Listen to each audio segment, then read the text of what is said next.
இந்த ஹெல்த்தியான கஞ்சி பண்ணுறதுக்கு நான் 1/4 கப் அளவுக்கு வரகரிசி, 1/4 கப் பாசிப்பருப்பு, 1/4 கப் குதிரைவாலி அரிசி எடுத்திருக்கேன். இது எல்லாத்தையுமே வந்துட்டு ரன்னிங் வாட்டரில் நல்லா வாஷ் பண்ணிக்கலாம்.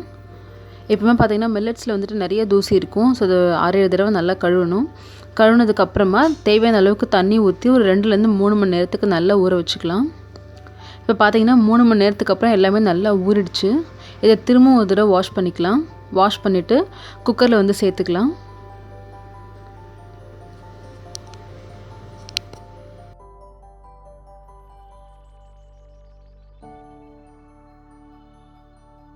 இந்த அரிசி பருப்பு கூடவே ஒரு 10 பல் பூண்டு சேர்த்துக்கிறேன்.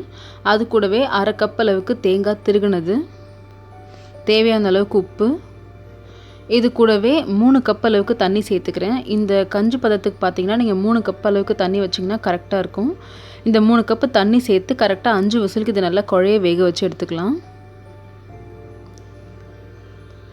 5 விசிலுக்கு அப்புறம் பார்த்தீங்கன்னா பாருங்கள் எவ்வளோ சாஃப்டாக நல்லா குழைவாக வெந்திருக்குன்ட்டு. இப்போ இதை வந்துட்டு ஒரு விஸ்கர் வச்சு நல்லா மிக்ஸ் பண்ணிக்கலாம். கரெக்டான கன்சிஸ்டன்சியில் வெந்திருக்கும். நல்லா விஸ்கர் வச்சு மிக்ஸ் பண்ணதுக்கு அப்புறமா நான் வந்துட்டு ஒரு 2 கப் அளவுக்கு சுடு தண்ணி சேர்த்துக்கிறேன். பச்சை தண்ணி சேர்க்கக்கூடாது, நம்ம வேக வச்ச அரிசி பருப்பு வந்து மறுத்த மாதிரி ஆகிடும். ஸோ நான் 2 கப் அளவுக்கு சுடு தண்ணி சேர்த்து கஞ்சி பதத்துக்கு இது நல்லா வந்துட்டு கரைச்சிக்கிறேன். இப்போ இந்த கஞ்சிக்கு தாளிக்கிறதுக்கு நான் 1 டீஸ்பூன் அளவுக்கு நல்லெண்ணெய் சேர்த்துருக்கேன். எண்ணெய் காஞ்சதுக்கப்புறமா 1/2 டீஸ்பூன் சீரகம், ஒரு பெரிய பச்சை மிளகா 2 உடச்சி சேர்த்துக்கிறேன். அது கூடவே 1/4 கப் வெங்காயம், 1 கொத்து கருவேப்பிலை, இது எல்லாத்தையும் கொஞ்சம் சாஃப்ட் ஆகிற வரைக்கும் வதக்கிக்கலாம். வெங்காயம் சாஃப்ட் ஆனதுக்கப்புறமா அடுப்புலேருந்து இறக்கிக்கலாம். இப்போ இந்த தாளிப்பை வந்துட்டு நான் இந்த கஞ்சியில் சேர்த்துக்கிறேன். சேர்த்துட்டு இது கூடவே ஒரு 1/2 டீஸ்பூன் அளவுக்கு மிளகுத்தூளும் சேர்த்துக்கிறேன். உங்களுக்கு மிளகுத்தூள் பிடிக்கலாம், நீங்கள் ஸ்கிப் பண்ணிக்கலாம். அவ்வளோதான், ரொம்பவே ஹெல்த்தி அண்ட் டேஸ்டியான கதம்ப கஞ்சி ரெடி.